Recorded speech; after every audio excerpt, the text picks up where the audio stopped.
Welcome to I Caught It on Audio. This is 64 Tacos Book Club Episode 10, Dune, Part 5.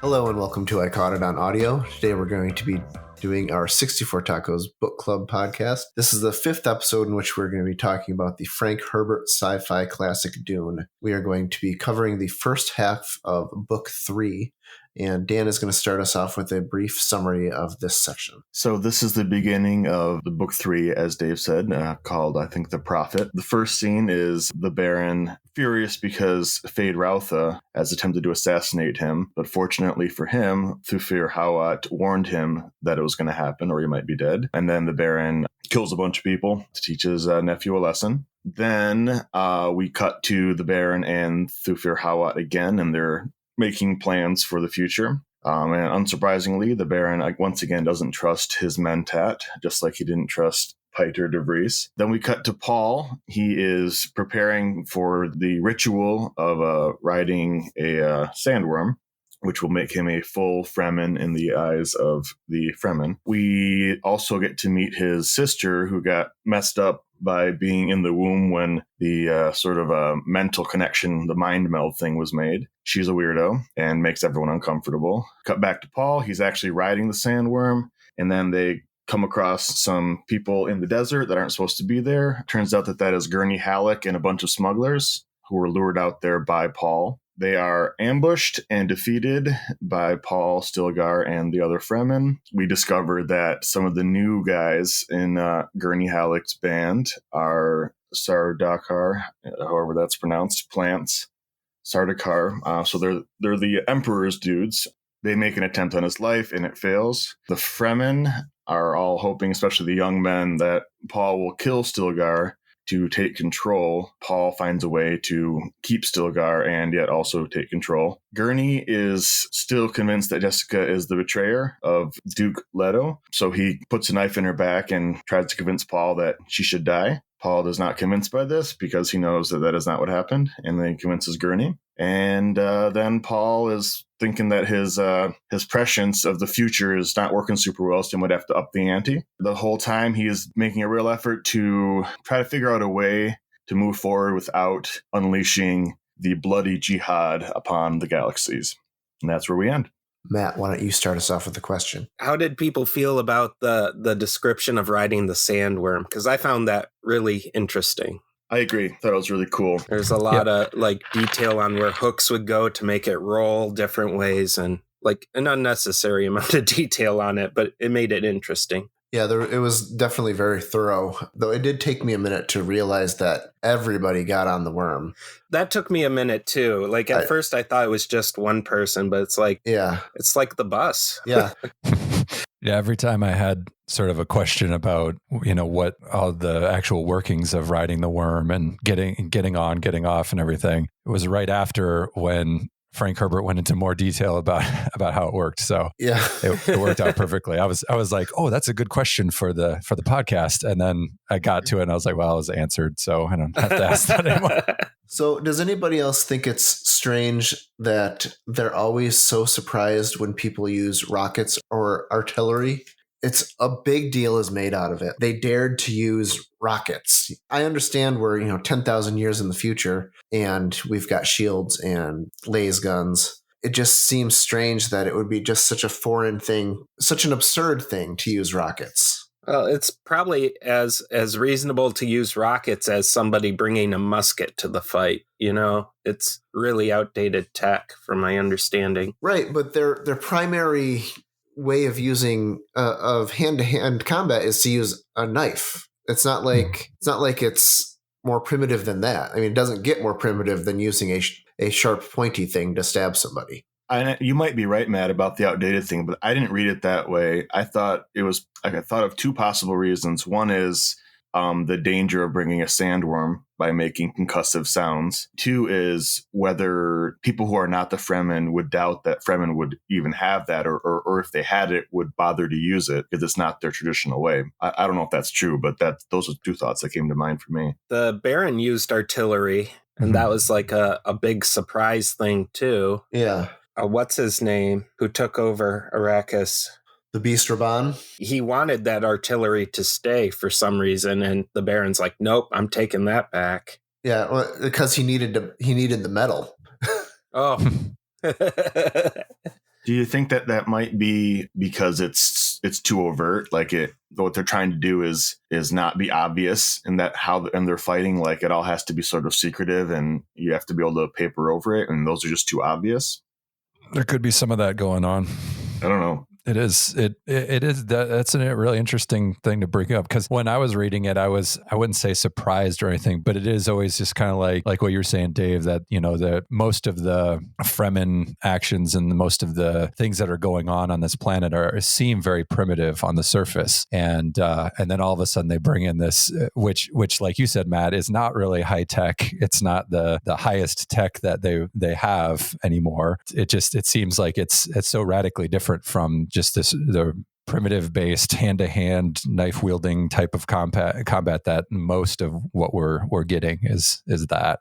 Yeah. And I feel like the Fremen make such a big deal about the shields drawing the attention of the makers, the worms, that if the artillery was a concern in that regard, then they would also acknowledge that, and they don't for a second acknowledge that the artillery could summon them, which is weird because it should. Right. Yeah. It might just be because you use it and then it's done, whereas the shield's running the whole time. Yeah. That So could be. inevitably a worm will come to get you. Whereas if you use a rocket, you use it, a worm's coming, but then you can move out and avoid it. Or it's coming, so that you can get to safe ground nearby, and observe it or whatever. I don't know. I didn't really so much time thinking about that detail. It just didn't really jump out at me, but it is an interesting point, and I don't have a good answer. Is Paul, by the end of this section that we read, is Paul basically an addict that's in search of his next fix? Because it kind of seems like, that way, doesn't it? Yeah, that was my question too. Yeah, his wanting the water of life and the mention of his visions kind of getting further away because his spice tolerance and his spice intake has increased just makes it seem like he wants more. But also the funny thing is, like, I think it was one of the earlier chapters of this section.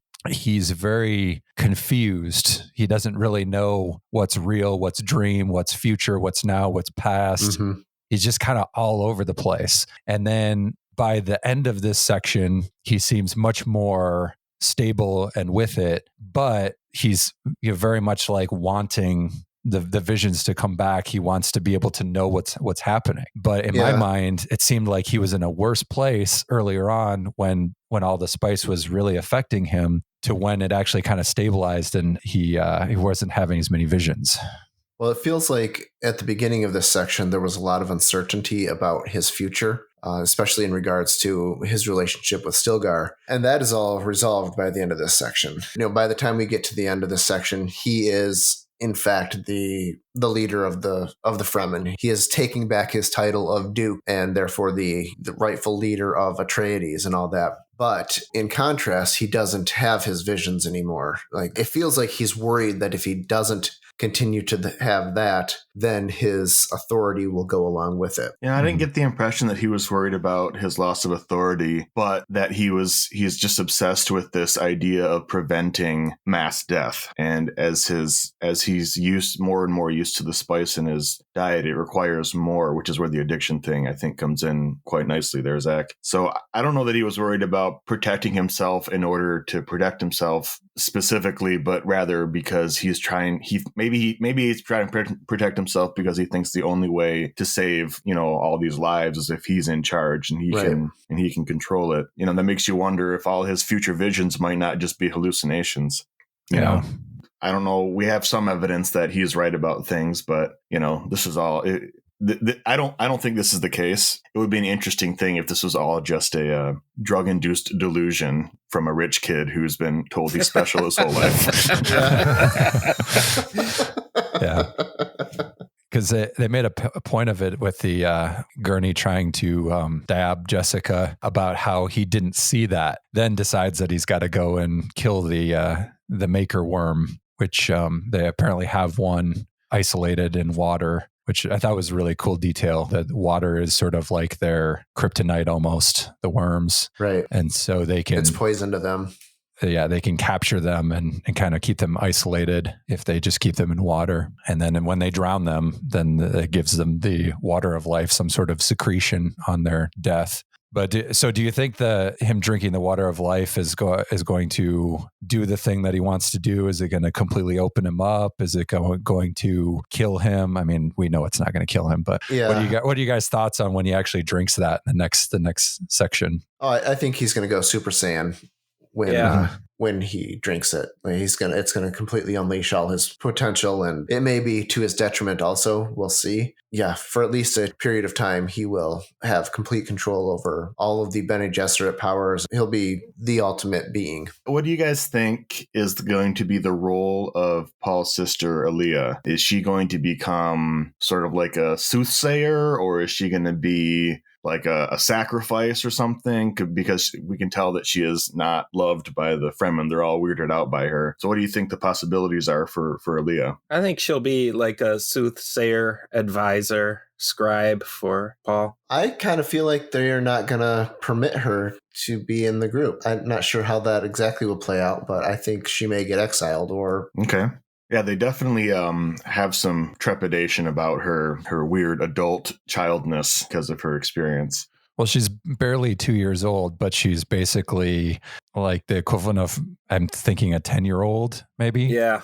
Yeah. But she talks and acts like an adult, and she knows things that no child 2 or 10 years old would ever know. So this was my question, or one of my questions. When do you become an adult? Like, there's a few different measures that we have. One is at a certain age, like in our culture, typically 18 is considered an adult, right?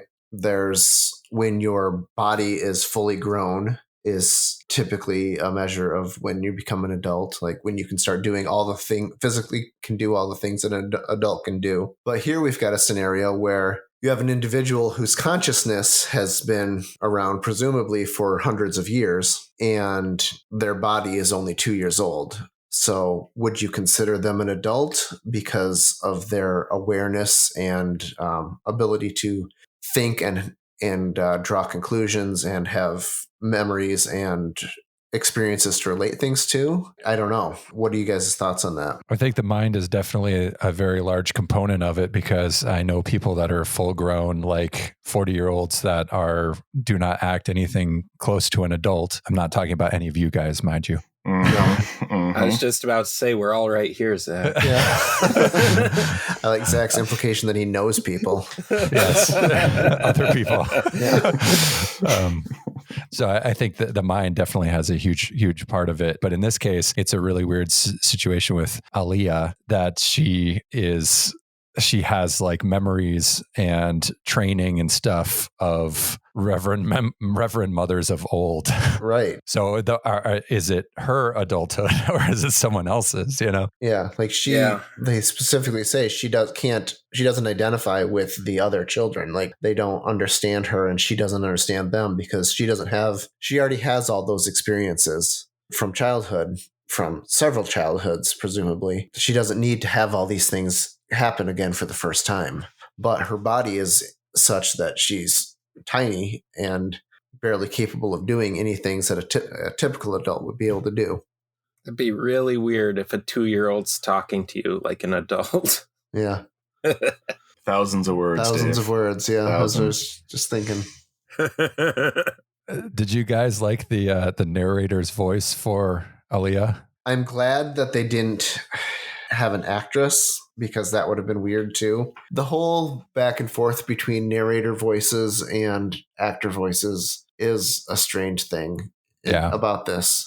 Yeah. And it's very inconsistent on this one. Yeah. That's the part that's strange to me. Like I've been going and listening to it just because I wanted to hear what they were going to do for certain parts and the way people would sound. And with Aaliyah in particular, I was like, ooh, that's, I mean, but having the so elderly narrator gentleman try and do a very, like when he does the other voices for the different characters, it seems fine to me. Even the female characters are okay. But when he's trying to really do the really soft, really low, Did he speak with a lisp? No, he didn't. He didn't lisp it up at all. No. Even though that's referenced quite Even though heavily. he says her line and then says she said with a lisp or whatever. Yes. This is a weird dodge. Like, why did they completely avoid that? I don't know. I don't know. There's plenty of, like in animation, there's plenty of child characters who are acted out by older people. Right. Like it's a normal thing, right? It's not like it's super weird. Yeah. Now, the scenes that she was in, maybe none of them warranted having the full cast. So Yeah. for whatever criteria they used for this, it's very, very strange. Why would you do a budget version of Dune, like the most famous science fiction book ever? I don't Like, know. this just- There's a lot of words that need to be said. So having and there's no shortage of characters either. So Yeah. I don't know. my guess is it's a budget concern. That's the only thing I can say. I'm not sure how big of a moneymaker audiobooks are. Yeah, either, and so that's the I other don't thing. know. The old man doing the little girl's voice was a bit odd. There's no doubt about that. Why didn't the Baron have his own heir? Because he likes to little put it boys. in girls. Yeah, Is the but answer. I mean, we're 10,000 years in the future. There's no reason why technology couldn't have facilitated this. Well, Yeah. maybe it's considered, evil or something to artificially impregnate. And that's going to stop the Baron. Maybe his Johnson doesn't work. I don't know. Maybe he's shooting blanks. I don't know. Well, isn't Paul his heir? Yeah, Paul's his heir. Yeah, that is Well, an no, interesting Jessica question. No, is his heir. Jessica is his Jessica is his niece, heir. though. It's his niece, not his Oh. daughter, right?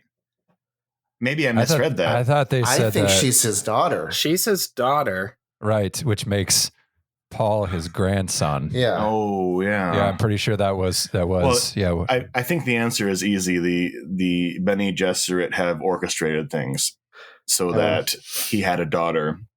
Fade Routha was important because he was supposed to mate with female version of Paul if Jessica had done what she was supposed to do. So I think it's the Rev moms who are taking care of stuff here. Right, but he, as a Baron, certainly could have circumvented that by by having a woman impregnated with his seed to facilitate an heir. I don't think that the Bene Gesserits have that much control. Yeah, I don't know. Probably. And But he maybe, doesn't know that Jessica's his child either. No, he doesn't. Yeah, I don't know. Maybe maybe he killed his children. Like he's a bastard, right? So maybe he He's a didn't find hamster. any of them. Yeah, hamsters do it. Why can't we? Maybe he didn't find any of them acceptable, or maybe it's because they weren't quote noble because they were in the house Harkonnen. They don't accept bastards. Well, he or something. also I don't know. might want to handpick his heir. If you've birthed an heir, you don't get much say in who they are. But That's a really good point, Matt. I think that gives him more control. yeah, I feel like he would feel more loyalty to his own child from a handpicked mate than than picking which nephew he wants. Maybe he didn't want to have to feel loyalty. Maybe he wanted to make a more, sort of callous decision and try to make the best choice possible. and if they piss him off, he can have them killed, and that's that. Yeah. I think I never thought you about can still that. do that with children, with your No, children. that's true. Yeah. Do you think Paul's attempts at leading without calling out Stilgar to try, to keep him alive, will that be enough for the Fremen warriors, for the warrior men of the Fremen, or are they going to need some sort of brutal fight or some other act to convince them of the Paul's leadership? Yes, I think it'll be enough. Yeah. The line I like, should I cut off my own right arm? Yeah. It's that feeling of this is a stupid tradition. I understand why it came to be, but why are we getting rid of the strongest among us in order to prove that we are the strongest? That just weakens everybody, which I think using their logic, Fremen logic of everything is about the tribe, I think that's how he was able to lever some understanding that, yes, you've been doing this traditionally, but no, it's not a good idea because it weakens the tribe. Yeah, I'm not sure everybody's going to get on board, but he'll sway the majority. It's kind of an interesting thing to me about the whole thing, because on the one hand, these people are very stuck in their ways And when he wants to change things around and he says ways change and everything, he's doing the leadership thing. He's saying, I'm the top guy. Listen to me now. I don't think that the way that you guys were doing things was correct. I also think that, that might be difficult for them to, like you said, fully get on board everybody, because there are going to be ones that are very much stuck in their ways, and they don't want this outsider from off world to come in and just change everything around. But when they say that he's the Lisan al-Gaib, and they all believe that, then that might be enough, because he's their sort of Messiah coming to take them out of the bad times and everything. Yeah, there's the whole religious component in here too, which gives him an advantage. The stuff that was implanted, by the Bene Gesserit hundreds of years ago here on Arrakis. And also, when your stuff is working, people will fall in line. Like when things are going well, and it sounds like despite the attempts of the Harkonnens to kill all the Fremen, which they half believe that they have, even though Thufir Hawat knows better. A lot of the plans that Paul is giving people, it's mentioned that they're working, and they're coming back and saying, yes, that worked. And that's as long as you're succeeding, I think people are willing to fall in line more. Yeah. Even if they're not 100%, convinced. This is our 5th episode in this series, and we've got one more to go, where we're going to be talking about the last section in the book and probably just do an overview of the whole story. And then after that, we're going to be watching the movie, and we'll have a water cooler chat about that. So hope you want to tune in for that one. Tell us what you think of Dune in the comments. Like and subscribe if you're into that kind of thing. If you want more content like this, you can find everything we've done at 64tacos.com. If you really liked it, go to buymeacoffee.com/64tacos, where you can buy us a taco. Thanks for listening.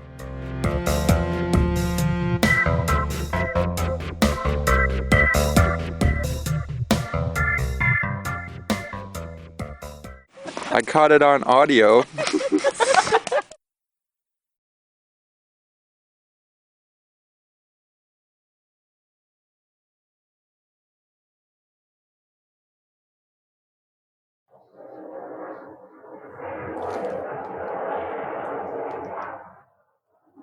What was that?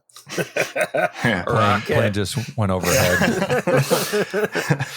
An ornithopter is nearby. Whose house did that happen in? Yeah. Was that Uzak? Yeah, that's mine. Oh. Yeah, we live right by Air Force Base, so. Oh, is that what it was? It sounded like someone was pulling something across the floor. It's still going. Do they dare to use rockets at the base? Were you trying to dispose of a slave boy in an ineffective manner, and then you are now going to be forced to kill people that didn't do a good job? No. Yeah.